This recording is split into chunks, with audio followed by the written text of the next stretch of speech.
thanks for coming. My name is Jason Ermer. My pronouns are he, him. I'm here today to talk about uh, a project that I've been working on for a while called The Quest of Epic Proportions. I have been told that I should stay near the podium so that my voice is like picked up by this microphone. I have a hard time standing still, so thanks in advance for me looking fidgety when I'm standing here. That QR code takes you to a Google Drive that has a link to the slides from today. And you've got my email address, some social media links, and the link to my link tree that has connections to all sorts of other projects of mine. I'm super excited to be sharing this with you all and feeling a little self-conscious about being in an IMAX-sized room. This is the biggest screen that I've ever been on, which is kind of exciting. Okay, so The Quest of Epic Proportions is a project that I've created, and I'll talk to you about the sort of history of how it came to be what it is, but it is about bringing a gamified kind of element to the teaching of SEL, so social and emotional learning. Who here identifies as sort of like primarily an education person, like a teacher or a classroom person of some kind? Awesome, me too. Who thinks of themselves as a game designer type person, like that? You do that kind of work professionally? Awesome, this is great. Who's in a different category than either of those two? Just a friend of the pod here? It's great, thank you, welcome.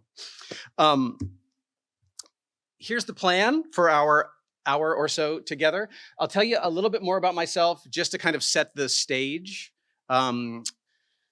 provide some context for how I came to develop this project and sort of why and how it looks the way it does. We'll talk a little bit about SEL, social emotional learning, for those who are not educators, who aren't familiar with that genre or subclass of educational related things. We'll talk about the quest itself and what that project looks like. I'll give you a little elevator pitch, some inspiration. We'll talk about how the quest itself works. I will ask for volunteers to play through a quest, or at least a part of a quest, hopefully, so you can get a sense of how it looks and feels in practice. And hopefully there'll be time for Q&A and brainstorming and whatever at the end. Yeah.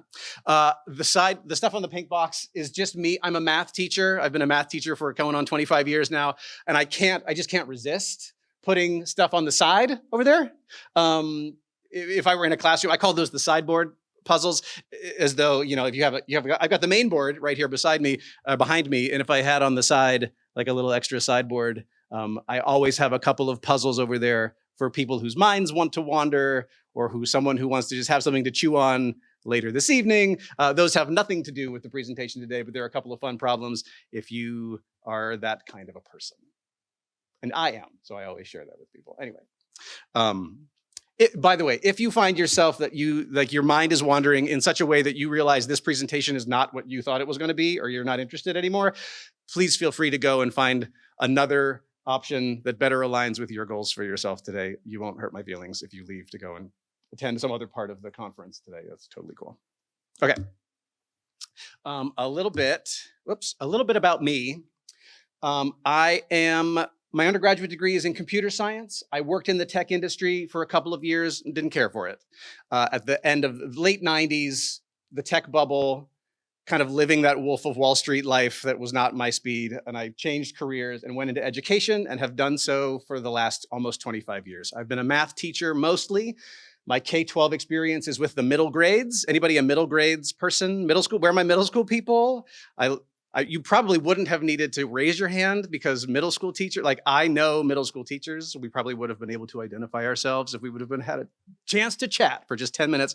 The middle grades are a special time period, takes a special kind of person. I am that kind of person. I love sort of that ages 10 to 15. And the stuff that we'll talk about today is really kind of targeted at that age range, though I think it scales up and down. We can talk about that. I have been working a lot with highly capable middle schoolers, teaching math to gifted learners for almost all of my experience.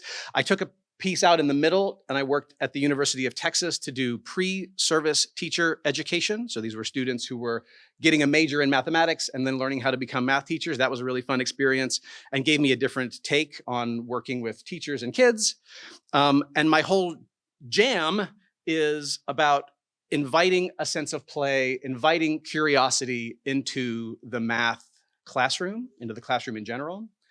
The quest that we're going to talk about today doesn't have a mathematics focus exactly, but that's my thing. Bringing games, bringing fun, the joy of learning and being creative into a classroom.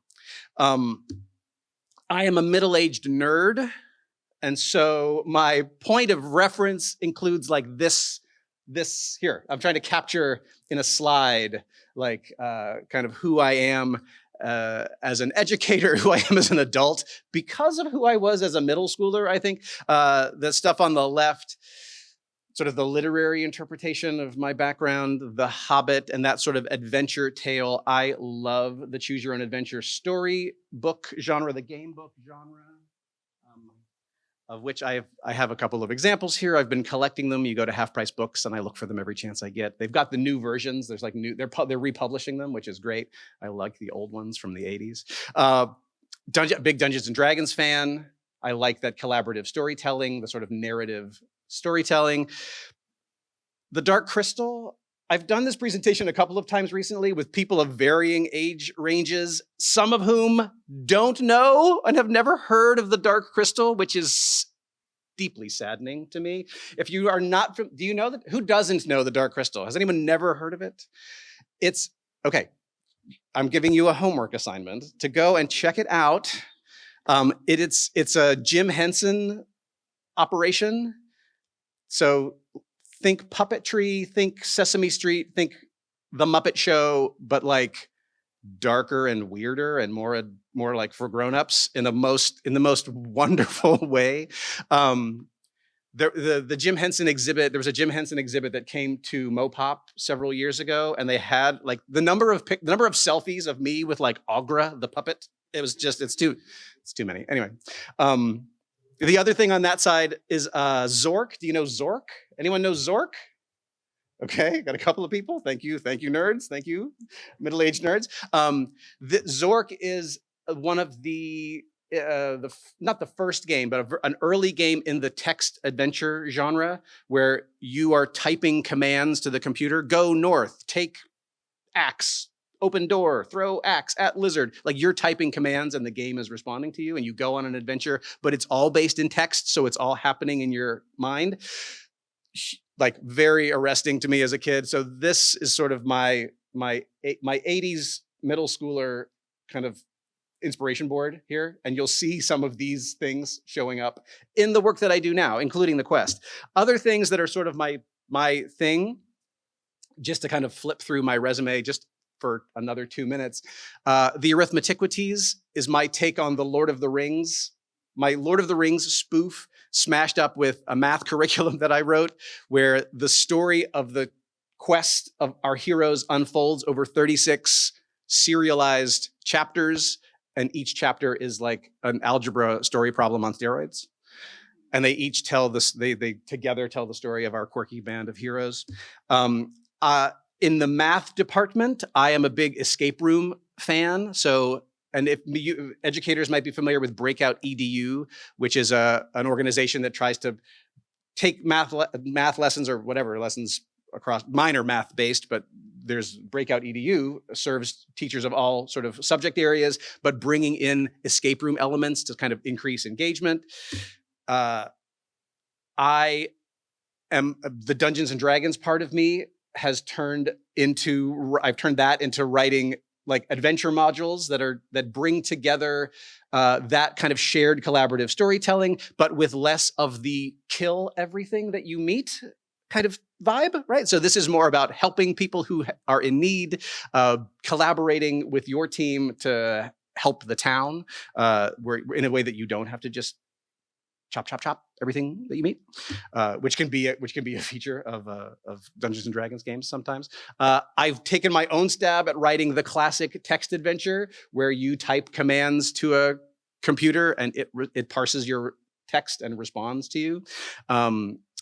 And the thing that we're here to talk about today is my spin on the choose your own adventure genre and how that has evolved to this place where I'm using a choose your own adventure style storytelling structure to gamify the social emotional learning curriculum or elements of the social emotional learning curriculum that you might have at your school.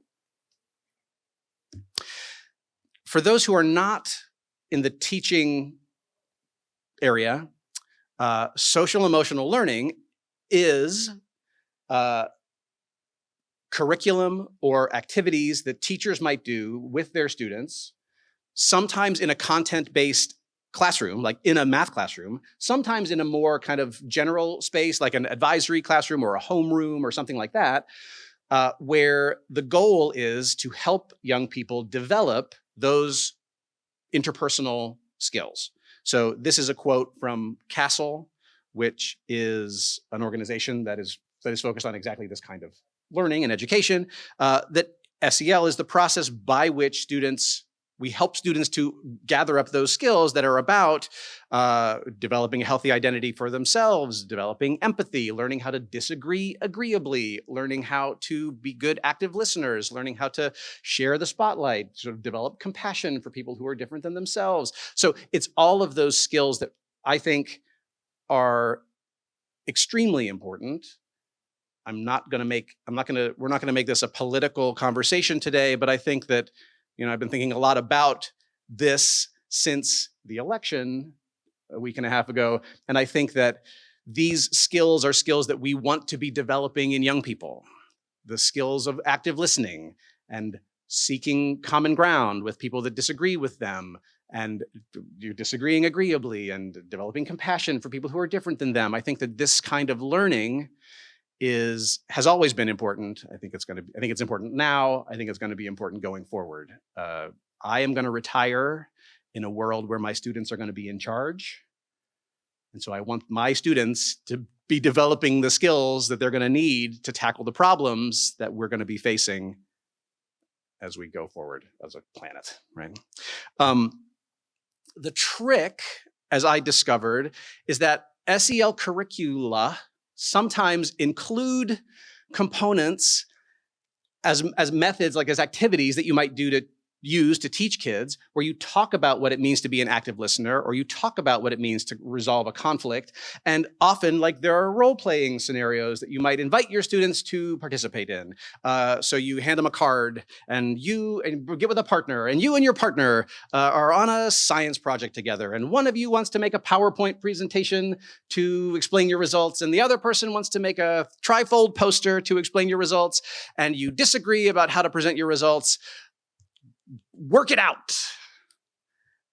And I don't know about you who are teachers, but my students did not find that helpful or engaging.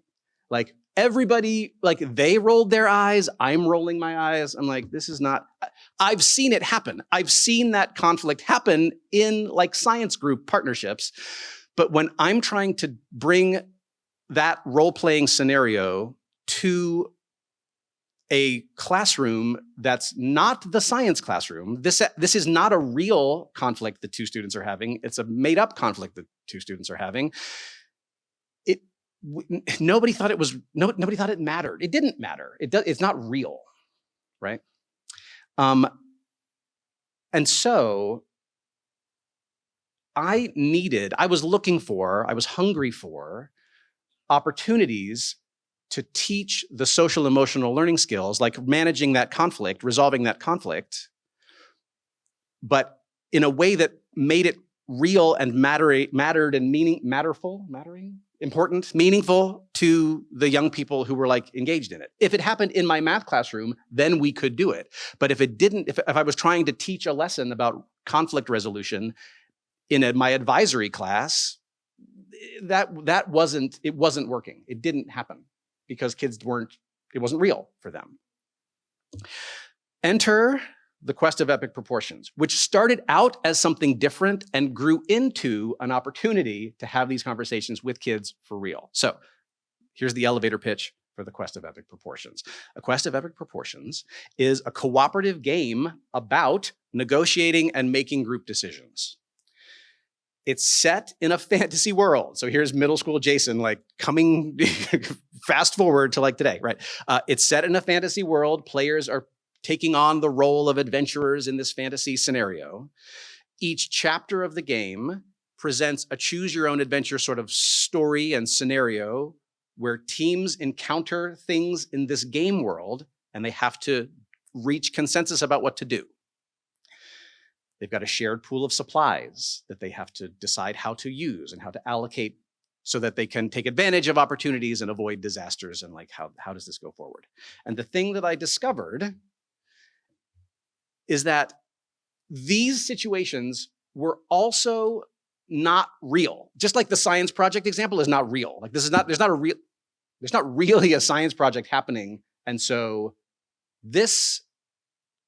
you're also not really adventurers like in a cave right now. That's also not really happening. But we were doing this together as a group in such a way that it felt real enough that we cared what we were going to do as a group. Do we want to use our rope here in this scenario, or do we want to save our rope and take our chances because we might need the rope later? Suddenly, do you want to do a PowerPoint or do you want to make a poster? Like that wasn't real. But I had kids getting in arguments about what to do with the mythical fake rope. And I was like, aha, like something about this experience is real enough that kids needed the tools of like conflict resolution and active listening. And I thought, okay, this is really something. And as I've refined this project over time, I've leaned into that, and that's what we're talking about today. Okay. Let's focus on the choose your own adventure element of this. All right. First of all, I want to acknowledge that the very beginning of this project goes back to a woman named Nora Oswald, who has a blog for math teachers called Simplifying Radicals, where she has a lot of game ideas. She's very willing to try new things and blog about her successes and failures. And there's a game called Survival of the Fittest, which I first found almost 10 years ago, was the impetus for this thing. Her game was a classroom game. I brought in the choose your own adventure element. This is my personal slide again here. Okay, let's focus on choose your own adventure for just a moment. So I added a choose your own adventure element to this experience. How many people are familiar with the choose your own adventure genre? Okay, more hands this time. That's great. Okay. For those who aren't familiar, or just for nostalgia reasons, for those who want to take just a moment, here's this choose your own adventure, right? Where every page of the book, here we go. I've even got the very book here, The Third Planet from Altair, right? They've got all sorts of crazy genre, a crazy breadth of genre.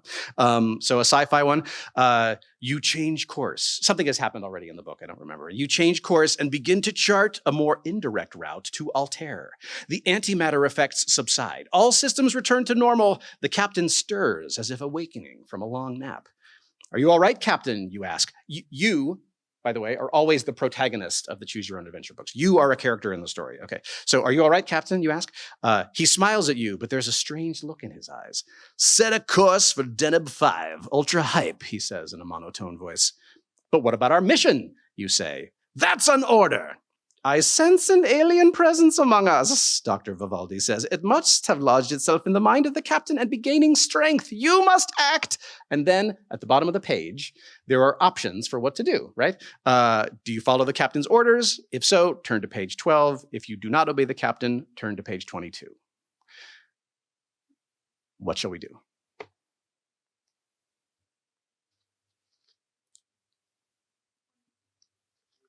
$22.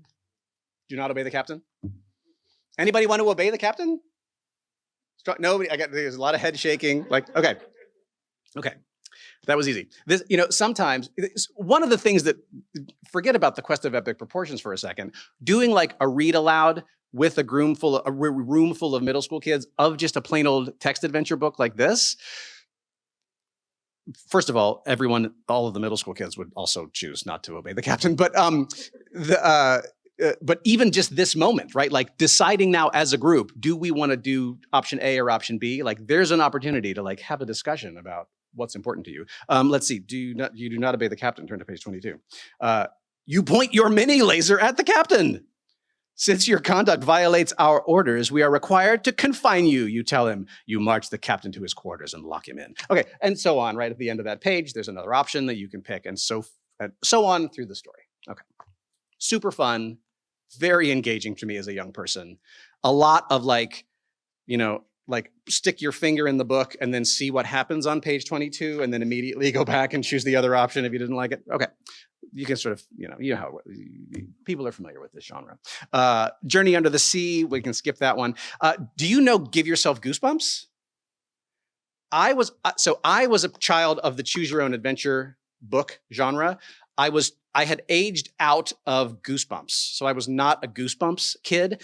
And I had no idea about Give Yourself Goosebumps, which is the choose your own adventure genre applied to the Goosebumps, like R.L. Stine kid horror genre. So yes, which one is this? Under the Magician's Spell. Under the Magician's Spell, you and a group of your teenage friends break into the mall and find this abandoned magic shop that turns out to be whatever, like, you know, possessed by demons or something. And we won't do this. This is the, like, in the story, the evil magician like asks if you want to change cups. The math teacher in me wants to spend the rest of our time talking about this puzzle, but we're not going to do that. If you know, have you heard of the Monty Hall puzzle?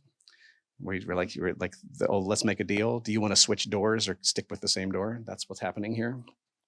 The math teacher in me will step aside right now and not go down this pathway. But anyway, the reason why I mentioned this, first of all, is just that the Give Yourself Goosebumps genre exists, which is fun.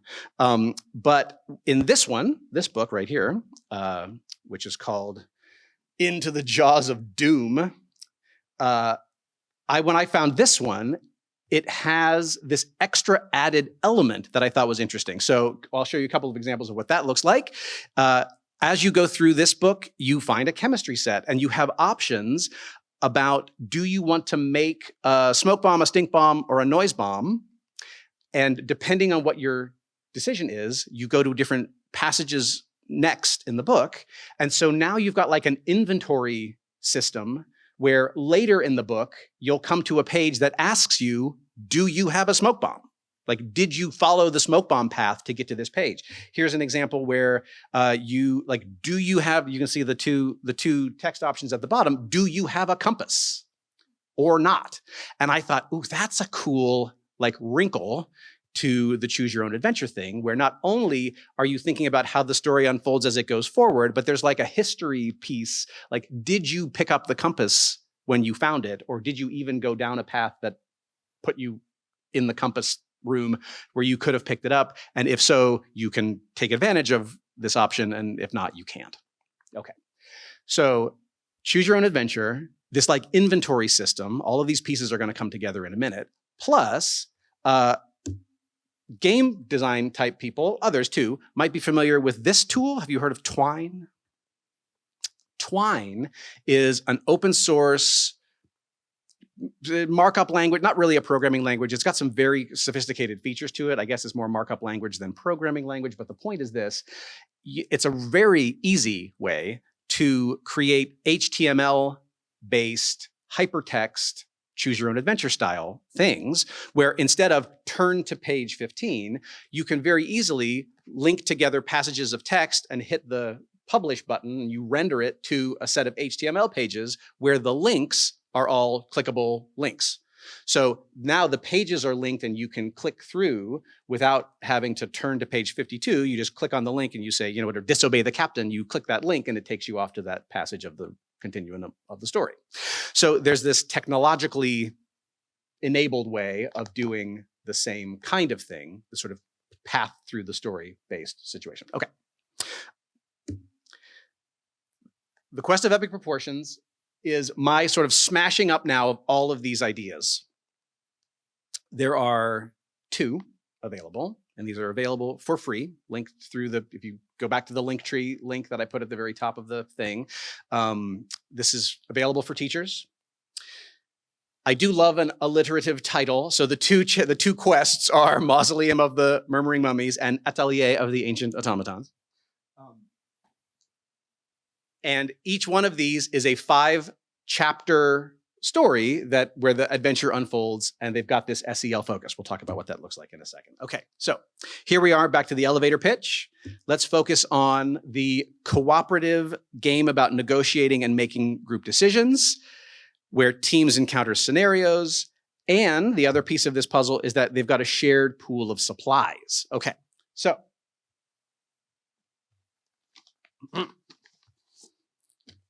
So the game, the Quest of Epic Proportions, has a set of game cards that are, look like that. There they are.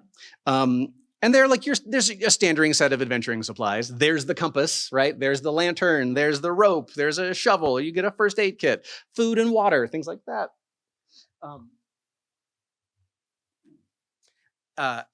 And teams. So usually I would play this with an advisory group. I think I mentioned the advisory group idea, right? So I've got a group of, let's say, 10 students. We are going through this quest together. You've got a group of supplies, a shared set of supplies.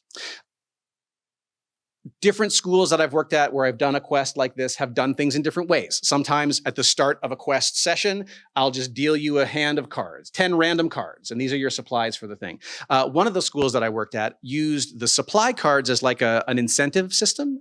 So every advisory teacher had a pocket full of cards, and when you caught somebody doing something great, hey, thank you for holding the door for everybody. We were going on our way to gym today. Here's a rope, and you would like, as a reward for like catching kids doing something great, you could use the supplies as like an incentive system if you wanted to do it that way.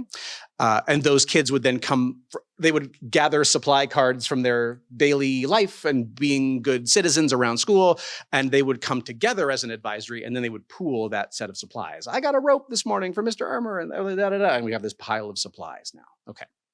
And then as a group, we would go through a scenario and encounter things like this. Okay, so here's a passage from Mausoleum of the Murmuring Mummies, the collapsed tunnel. The pile of rubble is tall, but there's a space between the top of the pile and the ceiling. You could use a rope to climb over the obstruction, though you'll need both hands to climb. This likely means you'll have to discard some of your supplies, so having a backpack would be helpful. On the other hand, you could try to dig your way through. This will likely be an exhausting task, so you'll need to drink water to stay hydrated. Of course, a shovel would be an advantage in this case. And both of those links, the blue, they're not links on this slide, but you know what I mean. The blue would be a clickable HTML link that would take you to the next part of the story. But before we know what link we're going to click, we've got to decide as a group of 10 middle schoolers which link to click. Do we have a rope? How much water do we have? Do we have a shovel? Do we have a backpack? What does it mean to discard supplies? We don't know yet exactly what it's going to mean when we click this thing. So we've got to negotiate as a group now to decide which of these links we should click and why. And then you click the link, you see what happens, and you go forward from there. But this moment, right, we read the passage, we've got our supply cards sort of spread out around, on the table, and we're all sitting around the table as a group, and we look at what we've got, and we see what the situation is, and we decide now as a group. And this is an example of where, like, you've got a couple of 11-year-olds who are going to get into a fight about what to do with the rope. And we have to pause, and we have to talk about, well, what are we going to do with this rope? How are we going to resolve the conflict? Because this group of kids wants to climb and this group of kids wants to dig, and what are we going to do? And we're going to vote maybe as a group, and the vote might not go your way. And then what do we do when you've got a group of kids who have voted to climb, but you really wanted to dig, and now but you got to get on board with climbing? Like, these are real conversations that middle school kids need to have, right? Okay, so let's pause for just a moment.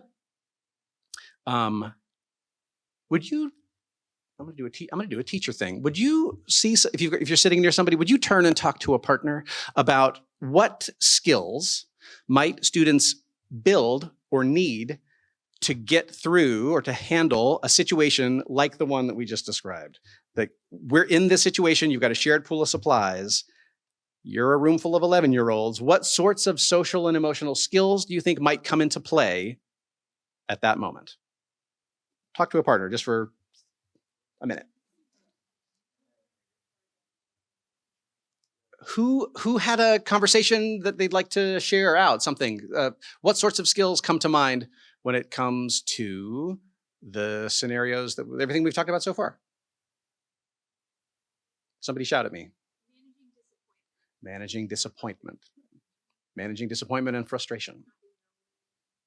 Not getting your own way. And what do you do with that? Equity of voice. Sharing the spotlight. So you could have somebody who's taken up all the air in the room and somebody who hasn't said anything yet. How do we make sure that we're spreading the participation around? Great. What else? Active listening. Yes, in the back. Open-minded to other people's perspective taking. Absolutely. Why do you think the rope is so important? What's so important to you about the rope? Can I understand where you're coming from with that? And yeah, in the back row. Okay.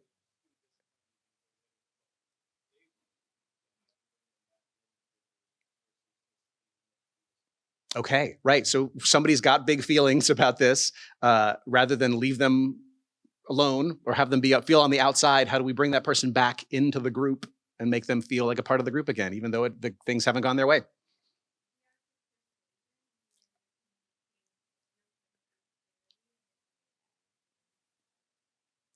So persuasive argument making, convincing other people, being clear, like supporting your claim with evidence, kind of like, this is why I think, or what's important to me. I love that. I've got a list up here, of course, that includes many of the things that have already been said. Active listening, perspective taking, soliciting other ideas and sharing the spotlight, being assertive, getting the quiet people to speak up, encouraging the quiet people to speak up, encouraging the loud people to step back and slow down, disagreeing agreeably, tolerating frustration. What do we do after that? And more, right? Lots of these sorts of things could come into play. The quests have existed in a couple of iterations for a number of years. Oh my gosh, 10 years? I think I moved to Seattle in 2015 and brought the quest to the first school that I was at, and we started it then. So it's coming up on 10 years of like implementation in classrooms and schools. And teachers, such as some of you in this audience, have taken these materials and tried it at their own schools and campuses. Here's a quote from a school wellness coordinator in Paulsbo who says, this warmed my heart. The kids don't even know that it's happening. We've snuck it in. They don't even realize that it's SEL. They start sentences like, our group is using active listening and it works. Or, I feel like our group overpowers people's opinions. How can we change that? They have these conversations by this teacher's report. And wouldn't that be cool if you could put middle schoolers in situations where they start having these conversations because they want to improve their group's processing of the scenario. Like, isn't that wonderful? Okay. I think it would probably be helpful at this point to see an example. So Mausoleum of the Murmuring Mummies is one of the 2 adventures that is available. Each of the adventures has 5 chapters. We'll take a look at chapter 3, just to sort of jump into the middle of one. We'll jump into the middle of the action, because that's fun. Are there any brave volunteers who would like to play the part of the middle school people? That was a quick hand. Thank you so much. I'm wondering if maybe I don't know if we should come down here. Maybe we can just do it from our seats. Tell me your name. Claire. I should have. No. You. Thank you. No. It won't just be you. No. It's the magic happens when there's people to disagree with. But you were just the first volunteer. Thank you for your enthusiasm, Claire. Anybody else want to join in? Yes, please. What's your name? Renee. Claire and Renee. Thank you.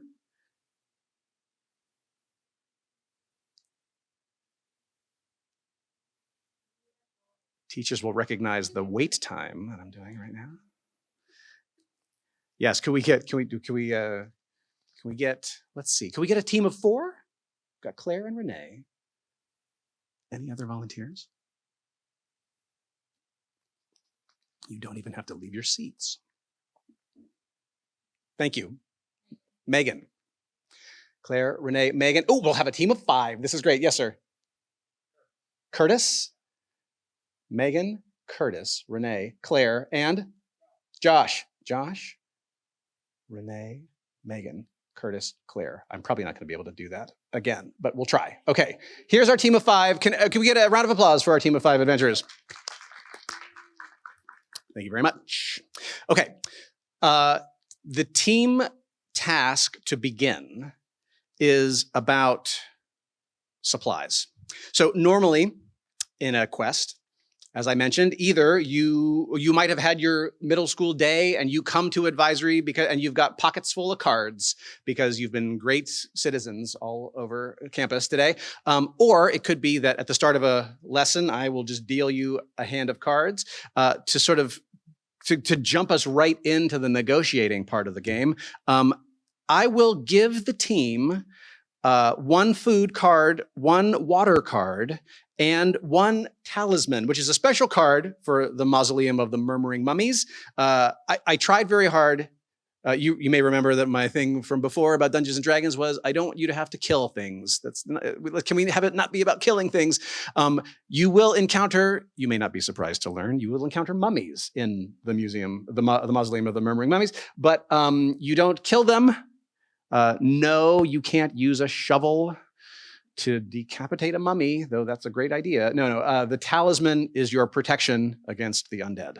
So you've got 1 of those, and 1 food and 1 water. But as a team, we must agree on 3 of the 5 additional adventuring items. What shall we do, team? Does anyone have a strong opinion about a supply from this list that should be in or should be out for sure? Josh has got a hand. Thank you for raising your hand.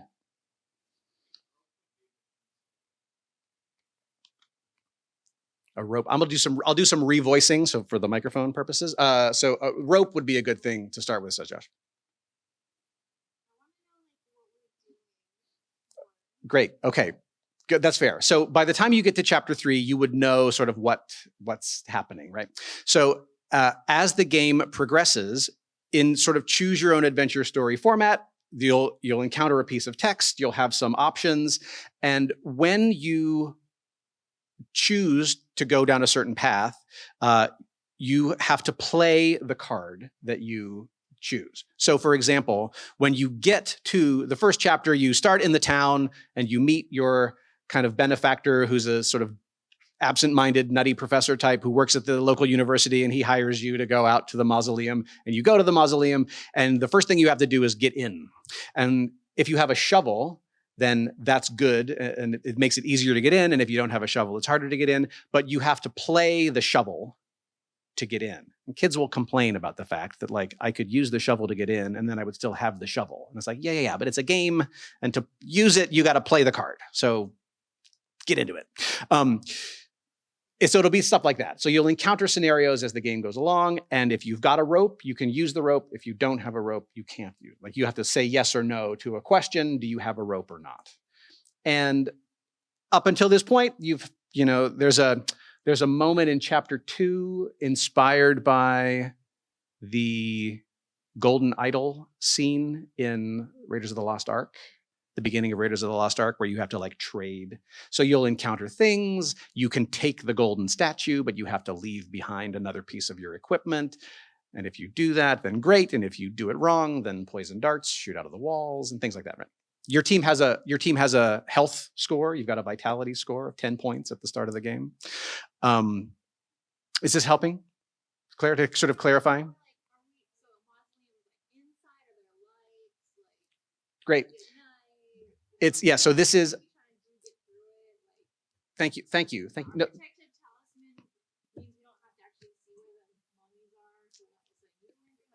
Thank you. Great. Thank you very much. this is the challenge of jumping into chapter 3. I appreciate that. Yes. So you're underground, wandering through these caverns. We don't make a big deal about light or darkness until you encounter a situation where it's too dark to see, and then you would want to have a lantern. Let's see, what else do you know? The job. So I mentioned in chapter 1, you meet the sort of nutty professor who hires you to go to the mausoleum because the family who owns this mausoleum is afraid of grave robbers. And the fact that the mausoleum, there's something about the undead. There's like a vortex that's like a necromantic vortex that's causing all sorts of problems with the undead in the neighborhood of their mausoleum. So they want to hire adventurers to go and like get all of the heirlooms that are associated with this family, like go and get all of the valuables out of our mausoleum because we're not going to want to go there anymore because it's crawling with the undead. So again, sort of in this like typical choose your own adventure fashion, you play a team of the clever teenagers who are working for the bumbling adult. Sort of like the Inspector Gadget and Penny sort of dynamic, right? Where like Penny's the one who figures it all out and Inspector Gadget's the one who gets all the credit, but like he's kind of incompetent. Is that kind of the dynamic, right?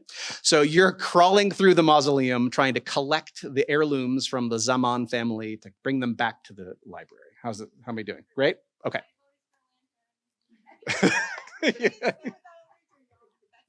Okay, we've got to vote for a rope, vote for lantern. Shovel, rope, lantern, shovel. Curtis, Renee, thoughts?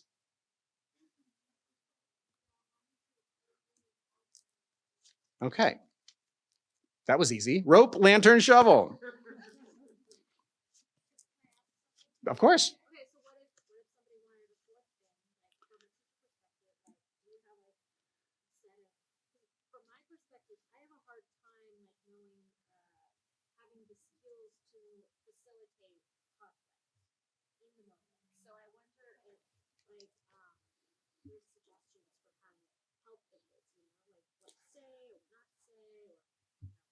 That's a great idea. The sort of the teacher manual, if you will, for the games that you can download includes really only stuff about like very logistical how-to type stuff and less about for teachers, how to facilitate conflicts among students.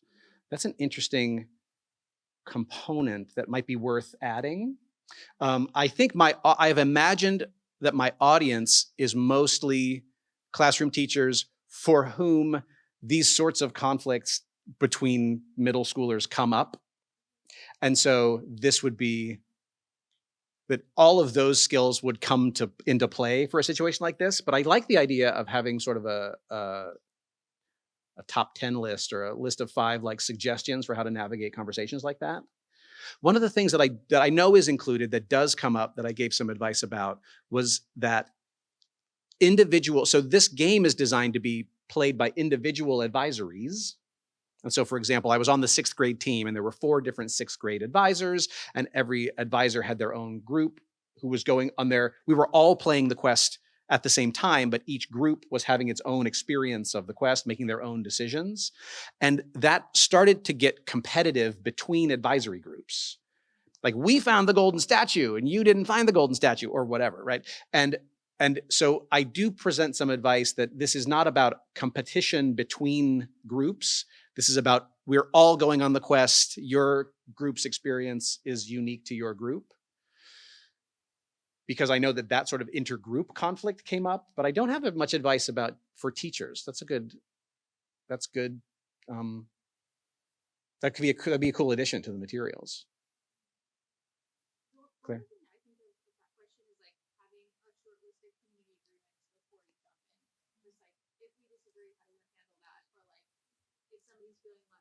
Yep. Sure. Community agreements. in advance. I think that's great. Advisory groups often, like classrooms often have a group advisory agreements like that. I have heard about a teacher who made a special set of agreements around a game like this. Just because this is a bit of a different experience than being together in a general advisory. And so when we're playing this game together, what do we agree to do? And how do we agree to handle conflict as a group? But even that, the coming to a set of agreements about how do we play this game together is a piece of the SEL puzzle that I think could be helpful. Josh, you had your hand up there?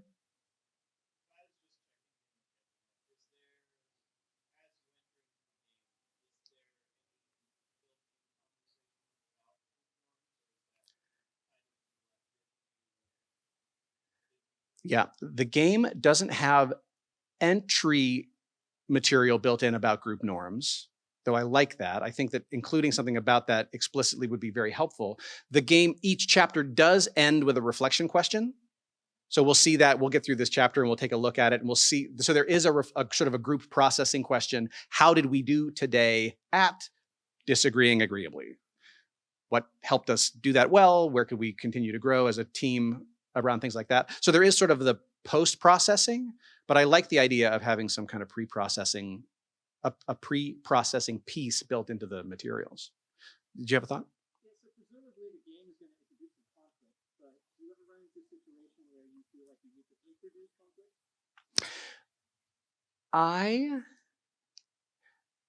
Is there a situation where I need to introduce conflict? Like, yeah. Everyone agrees on everything all the time, and so it's Yeah. but you're maybe not keeping the faith. That's interesting. I haven't encountered that. Like where like just right now, like that was real easy. It was a real easy decision to pick which three of these items we wanted to use.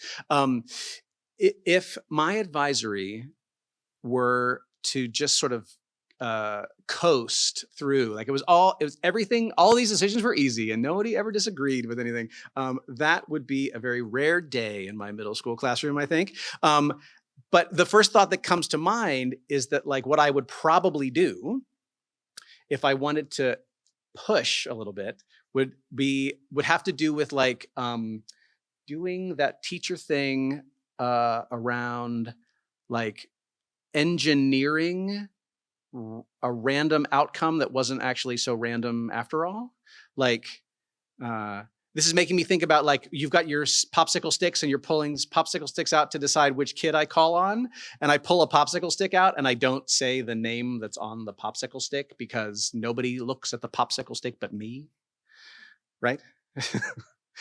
So if I had a situation where like I knew that this group was getting along too well and I wanted to introduce some conflict, then I would probably like suddenly deal them a hand that had no rope in it. You know what I mean? And like that you could probably like steer in like subtle little ways to increase the tension. But I will be honest with you that has never been a problem in my experience. And working with a group of adults is different, you know? Okay, so we've got our things. I got them right here. Shovel, rope, lantern. You've got a food, a water, and a talisman. Okay. All right, let's see. I'm aware of the time too. So I don't want to go too long. Whoops. Oh, hold on now. How do I get over there? Oh boy. Hold on. Now I can, hold on. I want to be able to click, but I'm clicking over there. Can I mirror my display now? Oh, how about that? Is this working? Great. Okay, here we go. All right, chapter 3. Oh, good. This is perfect. When we last left our heroes. Okay, this is what happened in chapter 2. You met some reptilian traders, had the option to like barter for different supplies if you wanted to swap your supplies around. And then you entered the mausoleum and encountered a number of its dangerous denizens. By the end of the day, you had opened the heavy stone door in the chamber of the golden statue. This doorway will grant you access to the deeper parts of the tomb. Before you venture onward, however, do you have 1 food and 1 water for breakfast? Yes, we do. Okay, so every day, so you would learn in chapter 1 that every day you need 1 food and 1 water for breakfast, and you're gonna need 1 food and 1 water for dinner. So plan ahead, everybody, as best you can around the fact that you know you're gonna need a food and a water, and if you don't have 1 food and 1 water, then you suffer a vitality drain and lose 1 vitality point. But we're covered, 1 food and 1 water. Yes, no problem. Rested and refueled, you are ready for another day of adventure. Play 1 food and 1 water. So all the little sort of parser notifications are in yellow. Usually I would have we would do like group jobs for this too. So there would be a narrator who's the person who was reading. There would be a driver who was the person who was doing the clicking, a supplies manager who handled the cards. So you could sort of give group jobs for this kind of an experience. Okay, you pass through the doorway, exiting the chamber of the golden statue, and follow the attached corridor for several minutes. Alas, you discover that the passage is a dead end. However, there's a large hole in the floor. You peer over the edge and into the darkness, but the hole is too deep to see what lies beyond. Unfortunately, it is the only way forward. Do you have a rope? Yes. With the rope, you're able to safely lower yourself to the dark room. Play 1 rope. Upon reaching the floor, however, you immediately discover an unsettling truth about this room. The room is crawling with snakes, asps, very dangerous. And I hadn't even, I'll say this too, because I recently did this presentation and someone was like, you would really put the word asps in a game for middle schoolers. And I hadn't even clocked it. I was like, wow. Yes, I did. I put the word asps in a game for middle schoolers. Okay, unfortunately. Oh, no, fortunately. Asps, unfortunately. Fortunately, you have landed on a stone column that rises about 3 feet off the floor. There are no snakes atop this short platform, but the rest of the floor is writhing with them. The only exit from this room is a wide crack in the far wall. To reach it, you'll have to make your way across the sea of serpents. You could throw one of your supplies at the snakes, which might scare enough of them away to create a safe path, or you could just make a run for it.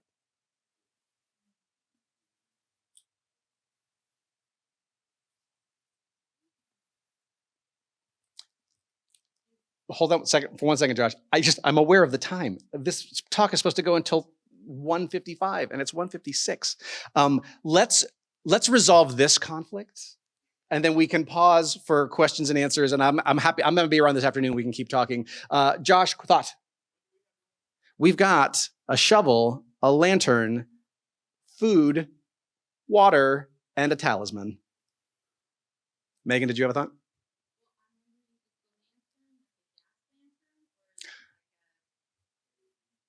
Yeah, thank you.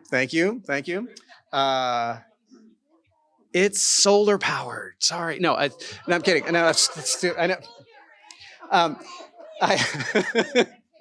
No, this is great. Thank you. Because, yeah, if it's if there's fuel in this lantern, couldn't we do the, right. This is one of those times when it's like, if I dig with the shovel, Jason, I still have the shovel. Yeah, I know. But creative problem solving of that kind, I'm afraid, doesn't work so great in a thing where you have 2 options to click. It doesn't have the sort of open-ended Dungeons and Dragons style, I want to be creative about how I use my supplies, which I love that kind of problem solving. This game kind of doesn't have the room for that because of its kind of choose your own adventure point and click style. So either you throw the lantern, 1 lantern, or you don't. Or you just make a run for it.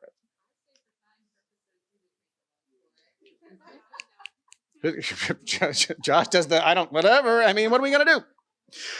Make a run for it. In the interest of time.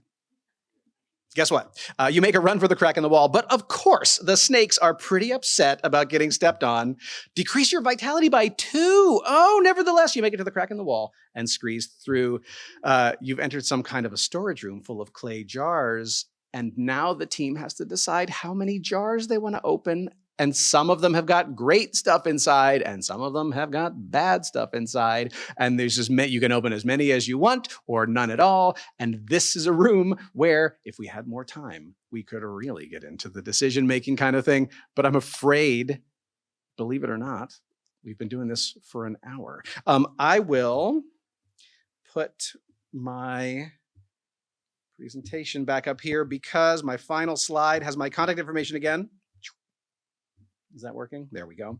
And so if you want to chat more, you're welcome to stay. I'll be here this afternoon. If you want to find me online, there's all of my contact information and everything is up there. These slides are linked at that QR code. And that's it for me, I guess. Thanks so much for coming and participating. Thanks to all the 5 people who shared their stuff. And have a great rest of your afternoon. Thank you.